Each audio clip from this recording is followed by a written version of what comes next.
শীতের পিঠা পর্বে আজকে নতুন একটি মজার পিঠা শেয়ার করছি। সেটি হচ্ছে দুধ খেজুর পিঠা। এই পিঠাটা বানাতে উপকরণ খুবই অল্প লাগে। দুধ, চিনি আর ময়দা দিয়ে খুব অল্প উপকরণে এই দুধ খেজুর পিঠা তৈরি করা যায়। যাদের কাছে এমন সহজ পিঠার রেসিপি ভালো লাগে, আশা করি আজকে তাদের রেসিপিটা ভালো লাগবে। এর জন্য আমি 1 কাপ ময়দা নিয়েছি আর 2 টেবিল স্পুন পাউডার মিল্ক এই ময়দার সাথে খুব ভালো করে মিশিয়ে নিব।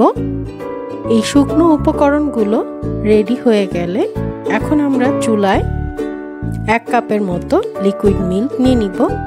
তাতে সামান্য পরিমাণে লবণ অ্যাড করে নিয়ে তাতে 2 টেবিল স্পুনের মতো চিনি অ্যাড করে দিব। দিয়ে জাল ওঠা পর্যন্ত অপেক্ষা করব।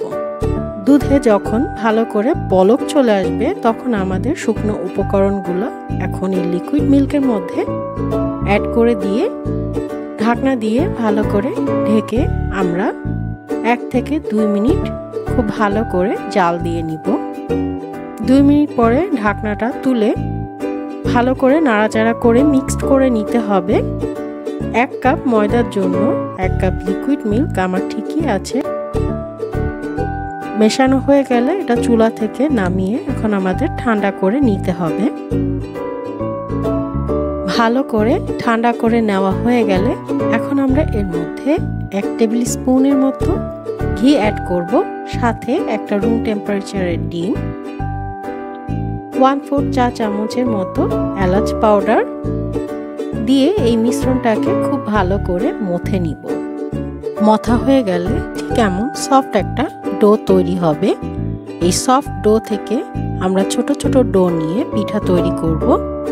পিঠা তৈরি করার জন্য এরকম একটা ছাঁকনি ব্যবহার করব আর এই ছাঁকনির উপরে আমরা সম্পূর্ণ তেল লাগিয়ে নিব।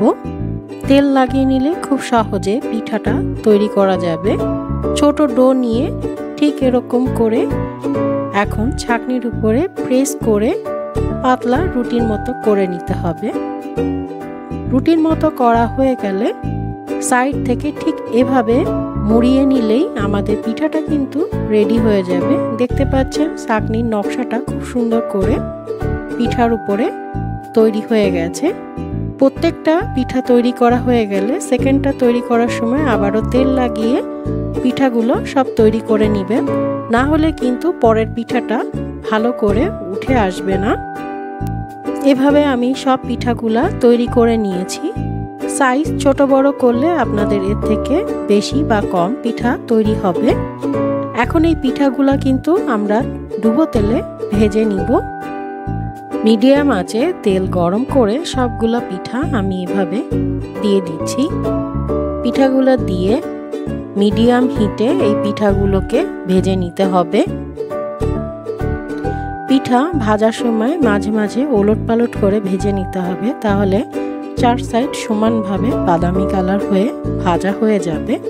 পিঠাগুলো ভাজা হতে হতে কিন্তু ফুলে উঠবে আর যখন বাদামি কালার হয়ে যাবে তখন তেল ঝরিয়ে পিঠাগুলা তুলে নিব। পিঠা তোলা হয়ে গেলে এই পর্যায়ে আমরা লিকুইড দুধটা তৈরি করে নিব। এর জন্য আমি এখানে 2 কাপ ঘন লিকুইড মিল্ক দিয়েছি আর 3-4টা এলাচ। এখানে ঘন করা লিকুইড মিল্কটাই ব্যবহার করতে হবে। এটা আমি আগে থেকে জাল দিয়ে ঘন করে নিয়েছিলাম। 1/4 কাপের মতো আমি এখানে কনডেন্স মিল্ক ব্যবহার করছি, এতে দুধের টেস্টটা আরও বাড়বে। আপনারা চাইলে এখানে 1/4 কাপের মতো চিনিও ব্যবহার করতে পারেন। এখন কনডেন্স মিল্ক আর দুধটা খুব ভালো করে জাল দিয়ে নিতে হবে। দুধ খুব বেশি ঘন করার প্রয়োজন নাই। যখন একটা বলক উঠে যাবে তখন আমরা ভেজে রাখা পিঠাগুলা এই দুধের মধ্যে একে একে সব দিয়ে দিব। পিঠাগুলা গরম দুধে দেওয়া হয়ে গেলে হালকা নাড়াচাড়া করে এখন এটাকে ঢাকনা দিয়ে ঢেকে দিব। ঢাকনা দিয়ে ঢেকে চুলার জাল বন্ধ করে দিব আর এটা 1-2 ঘন্টার জন্য আমি রেখে দিব। 1-2 ঘন্টা পরে দেখতেই পাচ্ছেন পিঠাগুলো কতটা ফুলেছে এবং এই পিঠাগুলো কিন্তু অনেক সফট হয়েছে। আশা করি এই সহজ রেসিপিতে আমার দুধ খেজুর পিঠার রেসিপিটা আপনাদের কাছে ভালো লেগেছে।